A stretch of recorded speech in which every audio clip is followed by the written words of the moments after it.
वंचित रहूं। कितना भी समय हो, मैं प्रवचन सुनकर ही जाऊंगा। थोड़ा धीरे धीरे बोलिए आदरणीय, कहीं बातचीत से मुनिराज का ध्यान भंग ना हो। अभी ये सिद्धों से बातें कर रहे हैं। तभी मुनिराज का ध्यान भंग होता है। वे जन समूह को सन्मुख देखकर उपदेश देने लगते हैं। मुनिराज की जय हो, मुनिराज की जय हो, मुनिराज की जय हो, मुनिराज की जय हो। शुद्धात्मा को जाने बिना दुख ही दुख है। सुख के लिए अहिंसा, दया, सत आचरण करना चाहिए। यदि संभव हो तो मुनि धर्म धारण करना चाहिए। अरे, यह बात मैंने अब तक नहीं सुनी। अपूर्व बात है। धन्य है मुनि दशा। मेरे जीवन में ऐसी दशा कब होगी? विचार मग्न पद्म उठकर आचार्य के सन्मुख पहुंचा। पूज्यवर, आपके उपदेश से मैं संसार का स्वरूप जान गया हूँ। हे नाथ, मुझे जिन दीक्षा प्रदान कीजिए। हे भव्य, तुम्हारे विचार तो उत्तम है, किंतु परिजनों की अनुमति आवश्यक है। संत साधु बन के बिचरूं, वह घड़ी कब आएगी?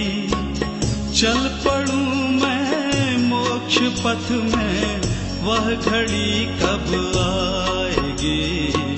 संत साधु बन के बिचरूं, वह घड़ी कब आएगी? चल पड़ूं मैं मोक्ष पथ में, वह घड़ी कब आएगी? संत साधु बन के बिचरूं।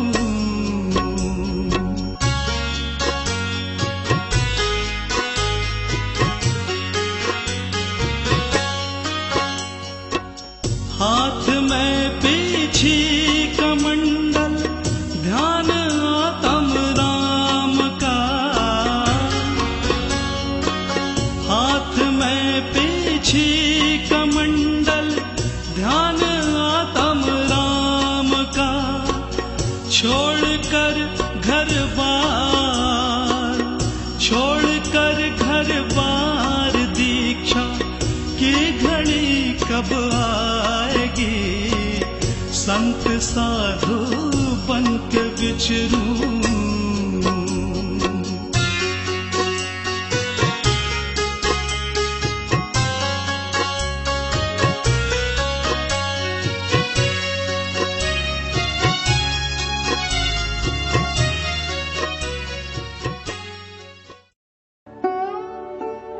माँ, क्या तुम मुझे अच्छा पुत्र मानती हो, मेरा हित चाहती हो और अनंत काल तक मेरी ही माँ बने रहना चाहती हो? हाँ पद्म, क्या बात है? आज तुम ऐसी गंभीर बातें क्यों कर रहे हो? माँ, मैंने मुनि होने का निश्चय किया है। मैं सांसारिक बंधनों से मुक्त होना चाहता हूँ। तुमसे दीक्षा की आज्ञा चाहता हूँ। तुम मुझे आज्ञा दोगी ना? नहीं नहीं, ऐसा नहीं बोलो पद्म। अभी तुम्हारी पढ़ने खेलने की आयु है। अचानक पुत्र से मुनि बनने की बात सुन माँ का हृदय वियोग की कल्पना से ही तड़प उठा। उसने तरह तरह से पद्म को समझाने का प्रयत्न किया, किंतु सब व्यर्थ। पद्म ने दृढ़ निश्चय कर लिया था। जब माँ का प्रयास भी विफल रहा, तो उनके नेत्रों से अश्रुधारा फूट निकली।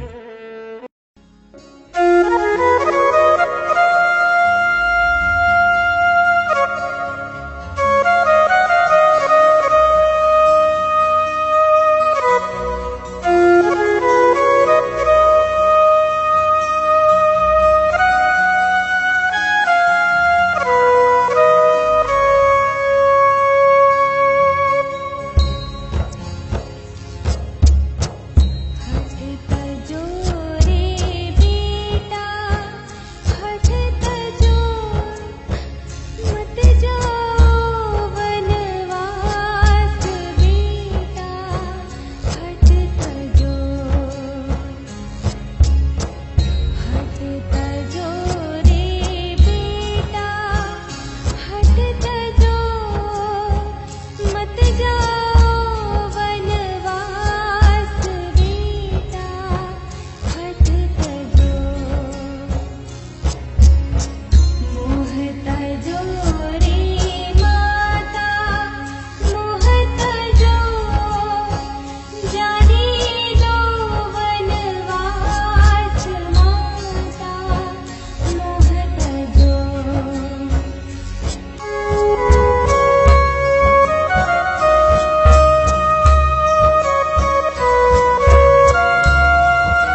सभी सेठानी को देखने लगे।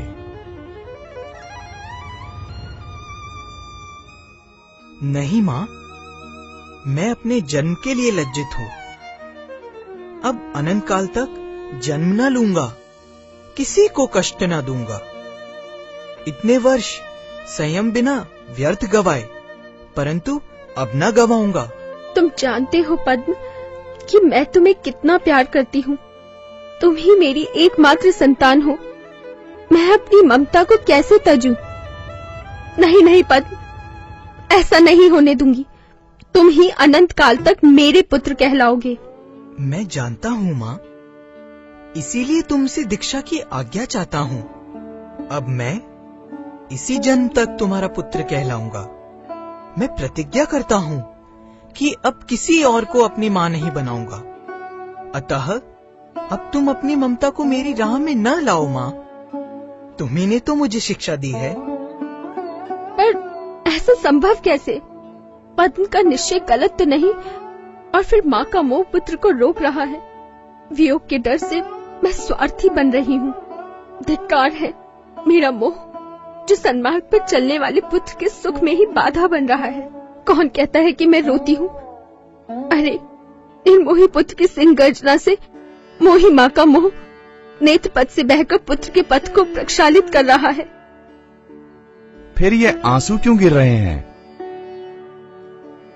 ये आंसू नहीं, जन्म मृत्यु को जीतने वाले पुत्र पर दोनों नेत्रों से जल भरकर महामस्तकाभिषेक कर रही हूँ। और सुनो पद्म, तुम्हें मेरी ममता की सौगंध। तुम अनंत काल तक मेरे ही पुत्र रहोगे।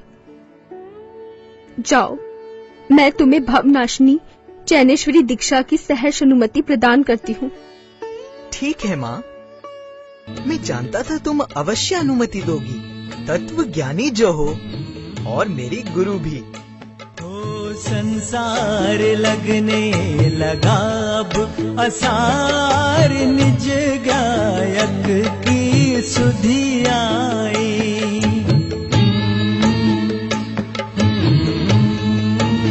ओ संसार लगने लगा अब असार। 11 वर्ष की आयु में पद्म ने आचार्य जिनचंद्र से दीक्षा ग्रहण की। अनेक लोगों ने अणुव्रत लिए और अनेक लोग पद्म के वैराग्य से प्रभावित होकर दीक्षित हुए।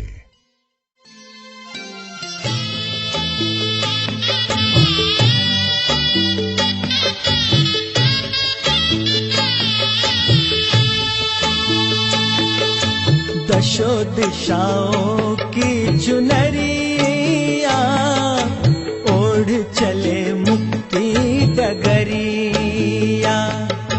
मुक्ति नगर को चले दिगंबर, हर्षित धरा और अंबर।